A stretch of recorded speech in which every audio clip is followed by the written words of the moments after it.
All right. Well, thank you all for being here. We'll see if y'all are here Wednesday. Let's get going here. Y'all doing all right? All right, okay. Just a heads up, keep your eye on your email. My wife tested positive for COVID this morning. She just texted me, and my daughter's not feeling well too. They're going to test her in a little while. So if something, I mean, I wouldn't be surprised if I had it, get it or whatever. I don't have a mask, so I would wear one. You have a mask? No. Are you? Okay. That's okay. Yeah, it's fine with me. I'm just letting y'all know. Anyone else want to leave? You're not going to upset me. No? Just old parents. Yeah, I got you. Yeah, I got you. Okay. So there's that chance that I get sick or something. So just keep your eye on your email. Now we're going to keep going here. Let's see. I've got chapter 13, section 4 is where we are starting today. Green's theorem, right? So what we did we finished up 13.2, right? Which was all the line integrals. What was 13.3? You remember 13.3? What was 13.3 about? Fundamental theorem of line integrals? Yeah, fundamental theorem of line integrals, right? And now we're moving into a new theorem, a very important theorem called Green's theorem. This theorem is actually pretty amazing. What it does is it connects the line integral that we've been studying to a double integral. Double integral back in the day, double integral, polar coordinates, things like that. It connects the two together. But the catch is that we have to be doing a line integral around a closed curve, right? So this only works, Green's theorem only works if we have a simple closed curve. Hey, how's it going? Hey, I just let everyone know, my wife just told me that she tested positive for COVID. So, and I've been around her, so if that changes where you sit or if you want to be here, just, I don't care. Someone else left, so just letting you know. Okay.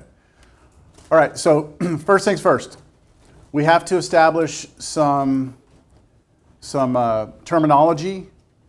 So when we talk about a closed curve, we have this thing called positive orientation, all right? Positive orientation. So when we have a curve, let's say we have some region D, right? And we have a closed curve that would enclose that region. We call that curve C. There's two ways we could go around that curve, right? We could go clockwise or we could go counterclockwise. Positive orientation is counterclockwise traversal of the path, right? Another way to look at it is if you were standing on the curve moving around, like if I was on the curve moving, the region would always be to my left, right? Always be to my left. Now that's going to be important when we take these curves into three-dimensional space. And this is no longer a flat region, it's more like a flowy sheet or something, and it has an edge to it, then that path we need to be where the region is to our left. Right here, counterclockwise implies that. It's always going to be to our left if we go counterclockwise. So that's what positive orientation is. Negative orientation would be just the opposite direction, all right? So here's the theorem, all right? So first it says, let C be a positively oriented, so that means we're going counterclockwise. Piecewise smooth just means that this path is not like crazy jagged and has breaks in it. It's piecewise smooth and simple, meaning that it's not like a figure eight or something like that, something crazy. All right, say we have that, and let D be the region that is bounded by the curve. So it's going to enclose some region, we call that D. If P and Q have continuous partial derivatives, that just means that we can take the derivative of P and Q, then the theorem says this. Okay, so let me reiterate what this is saying. I'll leave it like that. So what this is saying is that if we do the line integral over C, do y'all see that little circle there? A circle means that it's a closed curve, all right? So if we do the line integral over C of the closed curve, and I should point something else out about that. This means it's a closed curve. This means positive orientation. All right, you could also do this, and that would mean positive orientation. If you don't put the arrow, then it's implied. Now, the other way, if you want to do negative orientation, you would have to put an arrow to let people know you're going that way, like clockwise. Right? So if you're going to traverse some curve C, closed curve C, then the line integral of p dx, so that's with respect to x, plus q dy, that equals the double integral over d, d is the region you enclose, of the partial of that q with respect to x minus the partial of that p with respect to y, dA. This is a double integral. So we can somehow do the line integral using a double integral. This is Green's theorem. Now, I want to also point out something from 2 sections ago with notation. Back in when we were doing line integrals over vector fields, I said if we're given a field f and we call that field PQR, then this, do y'all recognize this? This is the work integral. This is the thing that computes work as we move along a curve. Then the work integral can be rewritten this way. So if our field is only two-dimensional, PQ, and we want to find work, then it would just be that, right? It would just be that. So what this is actually doing is it's saying this right here is really the line integral over the closed curve C of f, the field dot dr, right? It's saying if we want to calculate the work done, then we can just do the double integral over the region that it bounds. But we have to have a closed curve for this to work. Green's theorem is not available to us if it's not closed. So this is where I talk about the clockwise and the little arrow and stuff like that. It's here, all right? All right, so let's just do an example. Our first example. Evaluate the line integral over the closed curve C of y dx minus x dy, where C is the unit circle centered at the origin. And the instructions here are to do it 2 different ways. Do it the good old school way before Green's theorem, and then do it using Green's theorem. We should get the same answer, but we'll see a significant change in the amount of work that we have to do. Right? So let's do this. First thing I'm going to do is I'm going to figure out what C looks like. C is the unit circle, right? So I need to draw that. I need to use parametric equations to draw it. So x is equal to cosine t, y is equal to sine t, and then t is between 0 and 2 pi, right? Okay, that'll draw me my unit circle centered at the origin. And then what I need to do is do these integrals, right? I can put them all together, or I can split it into 2. I'm going to do it this way. I'm going to go integral from 0 to 2 pi, okay, of y. What's y? Y is sine t. And then what's dx? Dx is the derivative of x, which is negative sine t dt, right, like that. And then I'm going to say minus, now another integral, 0 to 2 pi, and then x, which is cosine t, and then dy, what's dy? Cosine t? dt? And I can put these both into one integral. Let me do that. One integral. And that's negative sine squared t, that's negative cosine squared t. I can pull a negative out, right? So I pull a negative out, negative 1 there, and then I get sine squared t plus cosine squared t, which is 1 dt. So that's just going to be negative 2 pi. Is that all right with you? Antiderivative would be t. We evaluated at 2 pi and 0. We get 2 pi, and then we have the negative out front. That wasn't too bad, was it? That wasn't too bad? Okay, but let's now use Green's theorem. Okay? Green's theorem. Yes? Just quick question. Yep. You are able to combine the two principles because you have the same limit of Same limits of integration. They're both with respect to t, so I could put them together.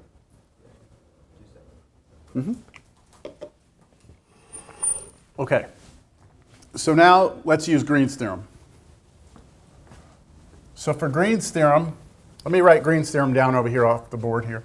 We do the line integral over the closed curve C of P dx plus Q dy. That'll be equal to the double integral over D of the partial of Q with respect to x minus the partial P with respect to y dA. Okay, that's our Green's theorem. So for us here, if we look at this, what is P and what is Q? Y and negative x, negative x, negative x. So now, to use Green's theorem, I'm going to do the double integral over D, right, of the partial of Q with respect to x, which is negative 1. Okay, and then minus the partial of P with respect to y, which is 1, right? And then dA. dA. And this is equal to, that's just negative 2, isn't it? And I can pull that out, negative 2 double integral over D of 1 dA. You all okay with that? Sure? Okay. This is something very special. That's just the volume, right? Not volume, we're double integral. Area. That's just the area of D, right? If you take the double integral over D of 1 dA, this is the area of D, right? This just turned out to be special for us, right? This right here is the area of D. Okay, well, what's D? Let's go and look. It was a unit circle, right? Unit circle. C was the curve here, right? And D was this region in here. What's the area of that circle? Pi r squared, right? What's our radius? 1. So the area of that is pi times the radius squared, which is just pi, right? So isn't this just negative 2 pi? Negative 2 pi. And that's the same answer we just got. Same answer. We didn't have to calculate a single integral to do this, did we? Because this happened to be the area, and we know the area of a circle. Now, I think you could argue that using the line integrals, not the Green's theorem, wasn't too bad, right? I mean, that wasn't terrible.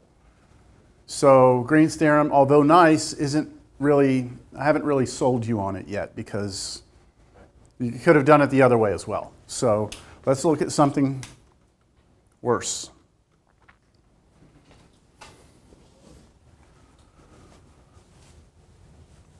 Let's try this first using line integrals, and then we'll try Green's theorem.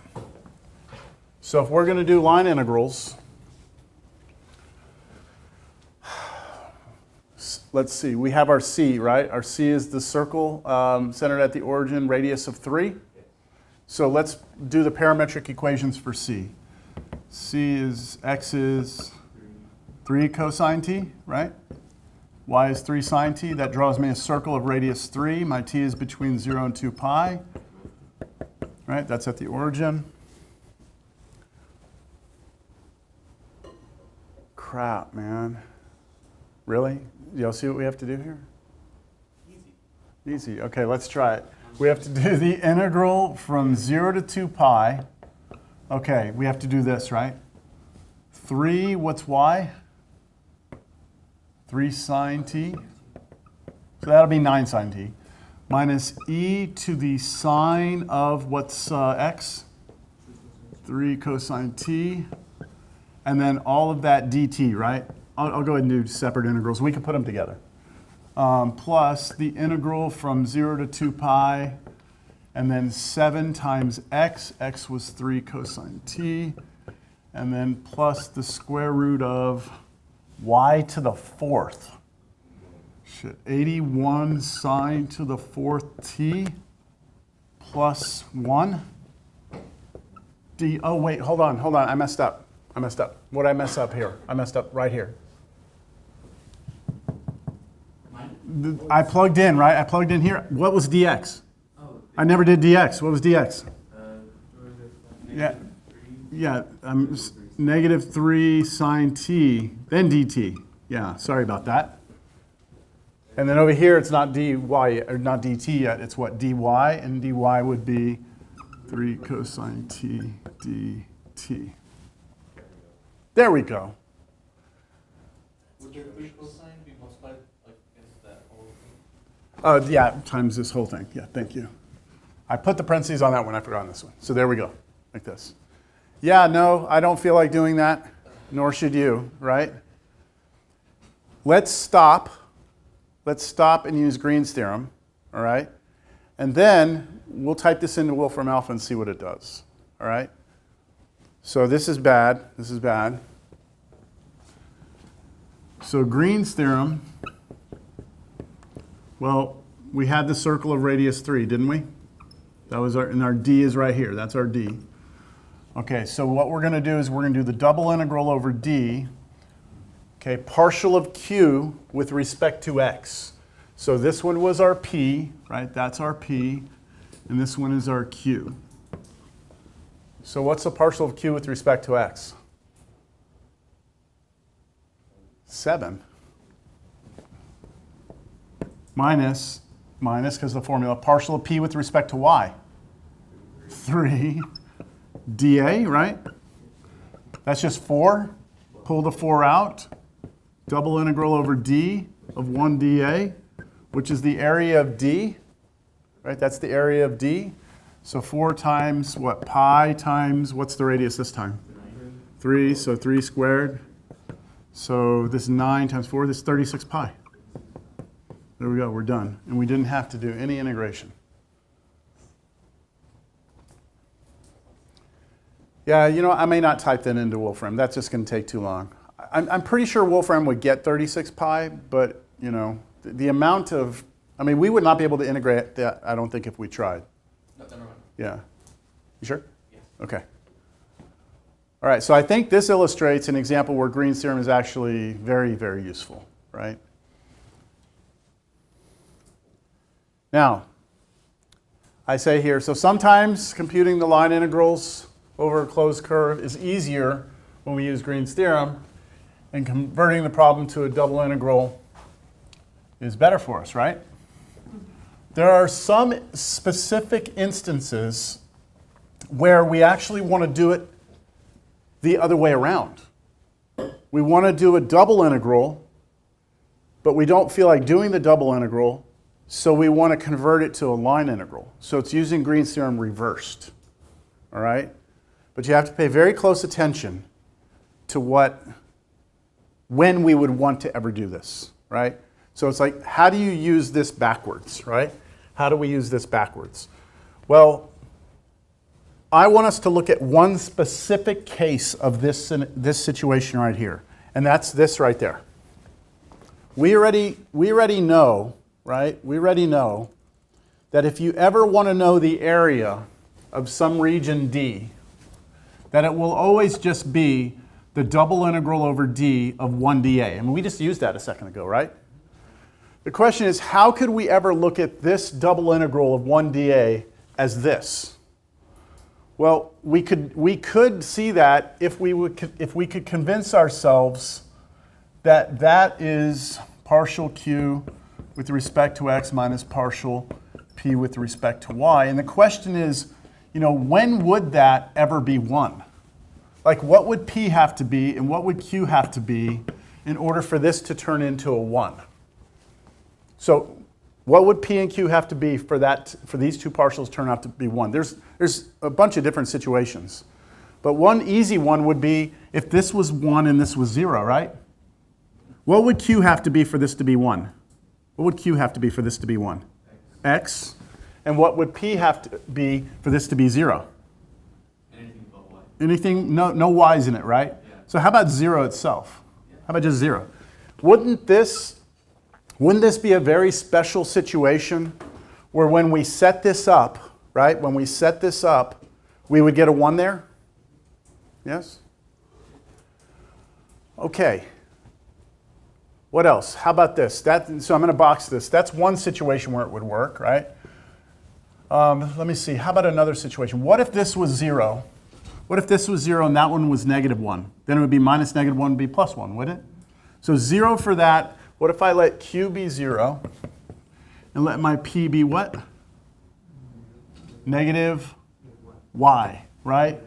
Now, if I take the partial of this with respect to x, I get 0. Partial of that with respect to y, I get -1. I put that in here. 0 minus -1 is going to be 1. That's another situation, right? I could keep doing this all day long, couldn't I? I mean, I could just go with all these different variations. Let me see. Could I do a combination? How about if this was a half and this one was -1/2? Then it'd be a half minus a half would be a half plus a half is 1. How could I make that happen? What would my q and my p need to be? So I want to get a 1/2 for the 1/2 x. And then what would this one have to be? -1/2 y, right? Do you see that would work? Take partial of this with respect to x, I get 1/2 over there. And couldn't I just start playing with different fractions, right? These are the 3 that we normally look at in this class, but there's an infinite list of others, right? So, okay. So if I ever want to do that, right? If I ever want to find the area, I want to make sure you understand this. If we ever want to find the area of a region, right? We use this double integral. But if we're going to try and use Green's theorem and go backwards, then the p and the q are going to have to be defined to be one of those 3 situations. So I'd be able to go from here to here, right? From here to here. So let's say we take this situation here, right? If I want to know the area, then it would be this line integral, this would be 0, and that would be what? X dy, right? X dy. Let's do an example, and maybe you'll see how this is going to work out. This is me just explaining those situations, right? You'll see in my notes I actually have here, like p is 0x, and then y 0, negative y 0. So I'm just showing those cases. So let's start with a very generic example, something really nice. Nice result, not really that impressive, but it's a nice result. I want us to use Green's theorem to show that the area of a circle of radius r is pi r squared. I mean, we already know that, right? Area of a circle is pi r squared. But I want to use Green's theorem to show it. So let's start with a circle of radius r. That's my region D, and I want to know its area, right? So I know the area of that region D is the double integral over D of 1 dA, right?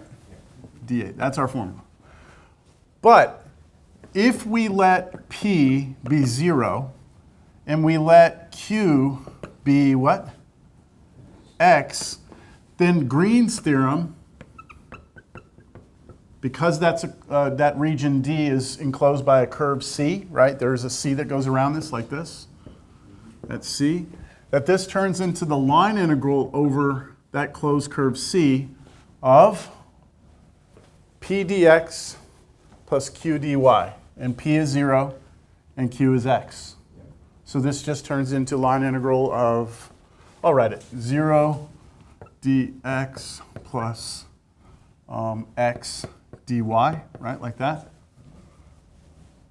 But that's just the line integral over C of X dy. With me? Now we're going to do this. To do this, we need to parameterize the curve. So what's the parametric of this curve?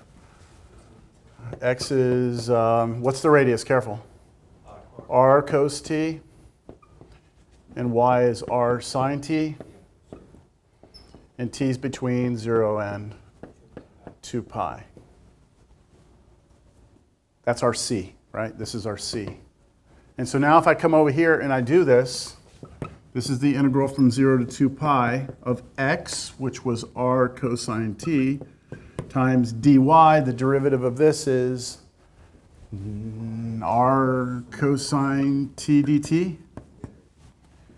I can pull an r squared out because r is a constant. And then cosine squared t dt.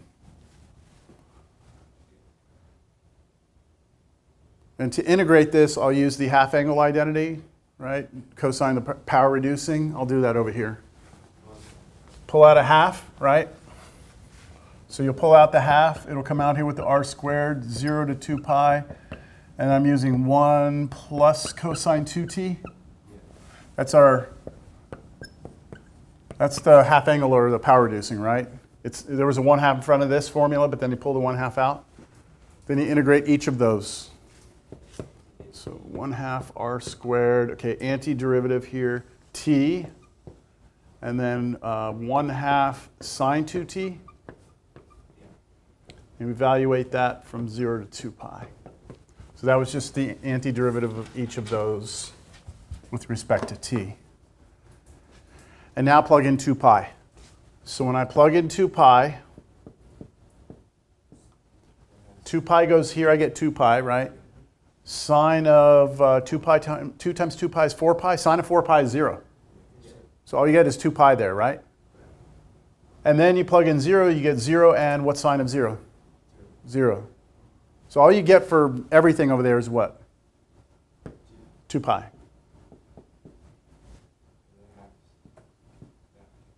Pi r squared. See that?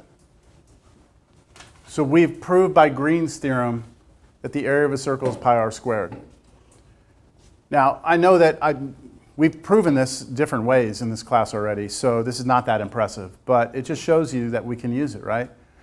The thing is, if you have a region, right, the way that this is useful is if you're trying to find the area of a region and you're having a hard time figuring out how to define, remember these regions and when we were doing double integrals, it was either a rectangle or it was type 1 or type 2 or we went to polar. If we were having a hard time figuring out how to define this region, well, if you knew the curve that drew it, then you could use this. Because all you need is to know the curve that draws the region. You don't need to know how to define that region as a type 1, 2, or polar. Yes? So earlier, you noted that positive orientation is counterclockwise. Mm-hmm. Why is that so important? So, It's just a convention. We had to choose like what's going to be positive and what's negative.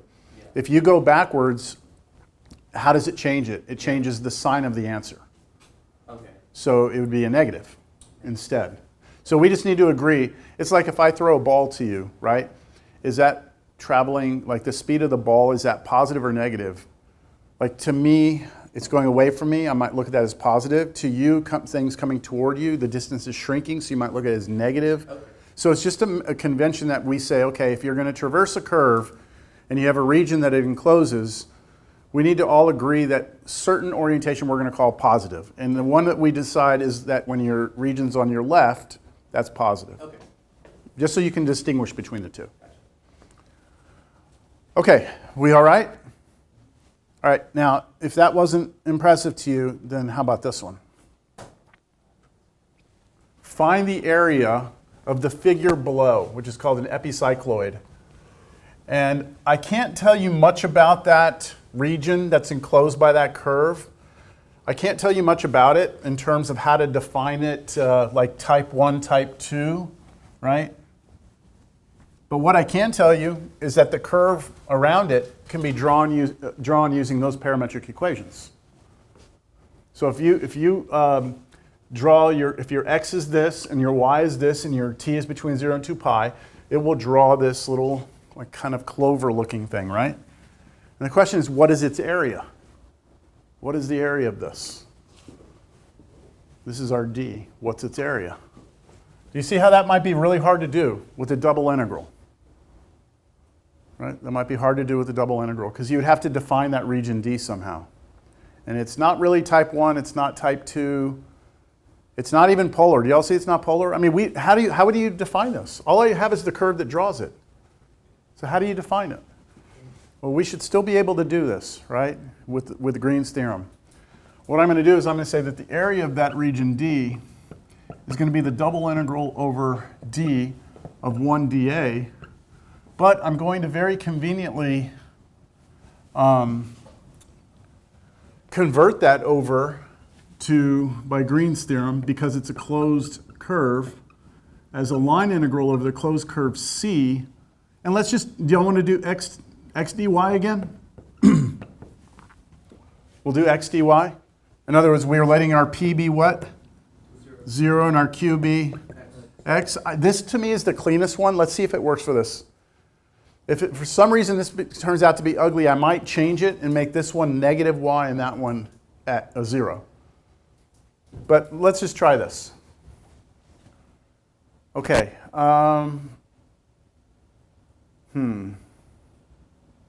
Do we know C? Do we know the parametric? Yes. Yeah, it's given to us, right? Do we know the limits of integration? Yeah, 0 to, I mean, like it's all handed to us here, right? So I can go integral from 0 to 2 pi, right? It's my closed curve. X, what's x for us? 5 cosine t minus cosine 5t, right? That's x. dy. So I need to take the derivative of the y. So 5 cosine t minus 5 cosine 5t. Be careful with that, right? Because you have to take derivative of what's inside of this as well. So that's why you get that 5 to pop out. And then dt. And that, I think, is, I mean, it's not pretty, but it's doable, right? I mean, it's doable. So let's multiply here to here. Let's go ahead and clean this up. Integral 0 to pi, we've got 25 cosine squared t. And then here to here, be careful, minus 25 cosine t cosine 5t. And then here to here, minus 5. Isn't it another cosine t cosine 5t? I can put those together, minus 30 of them, right? And then the last one, here to here, plus, I'll put it here, plus, we have a 5 cosine squared 5t. And then all of this, what, dt? Unfortunately, we don't have any Pythagorean in there, right? There's no Pythagorean. But hey, I mean, we should have to work a little hard to get that area, right? I mean, it shouldn't be simple. Should be some work involved. So now what I'm going to do is come over here. Let me clean it up.